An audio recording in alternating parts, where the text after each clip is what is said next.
ধমক দিয়ে থামিয়ে রাখা যাবে না নির্বাচনী অভিযাত্রাকে। আজকে আমরা অনেক কথা শুনতে পাই, কেউ কেউ বলেন, হুমকি দেন যে আগামী দিনে নির্বাচন হতে দেবেন না। মনে হচ্ছে সেই স্বৈরাচারের যে আচরণ ছিল, স্বৈরাচারের যে কথা ছিল, সেই ধরনের কথার পদধ্বনি আমরা শুনতে পাই। সেজন্যই আজকে আমরা আশঙ্কিত হই অনেক সময় যে নির্বাচন নিয়ে ষড়যন্ত্র হচ্ছে। কেউ কেউ বলার চেষ্টা করেন, প্রধান উপদেষ্টা মহোদয় তো প্রধান নির্বাচন কমিশনার ও নির্বাচন কমিশনকে বলে দিয়েছেন ফেব্রুয়ারির মধ্যভাগের মধ্যে নির্বাচন সম্পন্ন করতে। আর যখন আমরা শুনতে পাই সরকারের একটি অংশ এখনও যারা সরকারের সাথে সম্পৃক্ত আছেন, সেই অংশের পক্ষ থেকে কেউ কেউ যখন বলেন নির্বাচন এটা না করলে হতে দিব না, ওটা না করলে হতে দিব না, আবার গণতন্ত্রের কথা বলবেন। এই দেশের মানুষ গণতন্ত্রগামী মানুষ, এই দেশের মানুষ জানতে চায় তার প্রতিনিধি কে, তাদেরকে সরাসরি দেখতে চায়। এই দেশের মানুষ পিআর সিস্টেম কি সেটি কোনোদিন প্র্যাকটিস করেও নাই, সেটি জানেও না। পৃথিবীর অনেক দেশে পিআর আছে, নন পিআর আছে, বাট সবচেয়ে বড় গণতান্ত্রিক দেশ হচ্ছে আপনার ভারত, তারপরে বলেন ইউকে, তারপরে বলেন ইউএসএ। ওখানে কোথায় পিআর পদ্ধতি অনুসৃত হচ্ছে? কোথাও না। কাজেই মনে রাখতে হবে, জনগণ তার প্রতিনিধিকে সরাসরি দেখতে চায়, নির্বাচিত করতে চায়, দায়বদ্ধ করতে চায় এবং তাকে জবাবদিহিতার আওতায় আনতে চায়। কাজেই কোনো অবস্থাতেই যারা পেছনের দরজা দিয়ে ক্ষমতার স্বাদ গ্রহণ করার জন্য চিন্তা ভাবনা করছেন, তারাই হয়তো পিআর পদ্ধতির কথা বলে থাকেন। কিন্তু আমরা অত্যন্ত স্পষ্ট ভাষায় বলতে চাই, জনগণের মনের ভাষা বোঝার চেষ্টা করুন।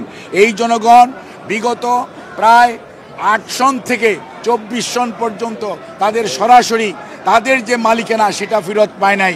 বিভিন্ন ধরনের নির্বাচন হয়েছে, আমি সেই দিকে যেতে চাই না, কিন্তু আজকে মানুষের জন্য আকাঙ্ক্ষা হচ্ছে আমার ভোট আমি দেব, যাকে খুশি তাকে দিব, নির্বিঘ্নে দিব, নিঃশঙ্ক চিত্তে দিব। কাজেই যারা আজকে ধমক দেন নির্বাচন হতে দেবেন না, তারা কি ভেবে দেখেছেন জনগণ কি এটা চায়? জনসমর্থন কি এটাতে আছে? আপনারা মব কালচার সৃষ্টি করছেন, দেশের আইন শৃঙ্খলা পরিস্থিতি কোন দিকে নিয়ে যাচ্ছেন? দেশের শিক্ষা ব্যবস্থা গত 1 বছর যাবৎ কি ধরনের পড়াশোনা হচ্ছে সেটিকে আপনারা লক্ষ্য করেছেন? আপনারা সব সময় বলেন যে নতুন প্রজন্ম, আমরা কি পুরনো প্রজন্ম আর আপনারাই কি নতুন প্রজন্ম? কখনোই না। মনে রাখবেন, ঢাকা বিশ্ববিদ্যালয় যখন জুলাই 24-এ বন্ধ হয়ে গিয়েছিল, তখন অনেকেই আন্দোলন ক্ষান্ত দিয়ে বাড়িতে চলে গিয়েছিলেন। এই বাংলাদেশের বেসরকারি বিশ্ববিদ্যালয় এবং পাবলিক বিশ্ববিদ্যালয় ঢাকার বাইরে যারা ছিল, ছাত্র জনতা, রাজনৈতিক নেতৃবৃন্দ সবাই ঐক্যবদ্ধভাবে সেই আন্দোলনকে টেনে নিয়ে গেছে। সেই আন্দোলন 5ই আগস্ট তার কাঙ্ক্ষিত ফল অর্জন করতে পেরেছে এবং স্বৈরাচার পালিয়ে গেছে। কাজেই এটি ঐক্যবদ্ধ জনতার আন্দোলন, ঐক্যবদ্ধ ছাত্র জনতার আন্দোলন, কোনো একক গোষ্ঠীর এই আন্দোলন নয়। কাজেই কেউ কোনো অবস্থাতেই ধমক দিয়ে বাংলাদেশের মানুষকে দাবিয়ে রাখবেন। ইতিহাস শিক্ষা দেয়, যারা 73-এও ছিলেন তারাও যেমন দাবিয়ে রাখতে পারেন নাই, আর বিগত স্বৈরাচার অনেক ধমক, অনেক প্রশাসন, অনেক আইন শৃঙ্খলা রক্ষাকারী বাহিনী, অনেক গুম, অনেক শহীদ, অনেক পঙ্গুত্ব বরণ করিয়েছেন। তারপরও বাংলাদেশের মানুষকে দাবিয়ে রাখা যায় নাই, ওনাদের শেষ রক্ষা হয় নাই।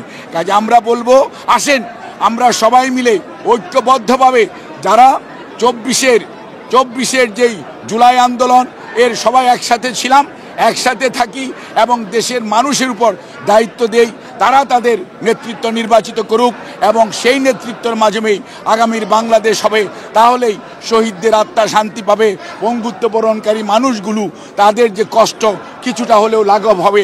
আমাদের এখন দায়িত্ব হচ্ছে সবাইকে সাথে নিয়ে আগামীতে এমন একটি জাতীয় নির্বাচনের পরিবেশ সৃষ্টি করা যেখানে মানুষ নির্বিঘ্নে তার ভোটাধিকার প্রয়োগ করতে পারবে, জনগণ বেছে নেবে তার প্রতিনিধি কে হবে। আমি আহ্বান জানাবো, আপনাদের কর্মসূচি নিয়ে মাঠে থাকেন, ধমক দিয়ে থামিয়ে রাখা যাবে না নির্বাচনী অভিযাত্রাকে। আপনাদের সবাইকে ধন্যবাদ।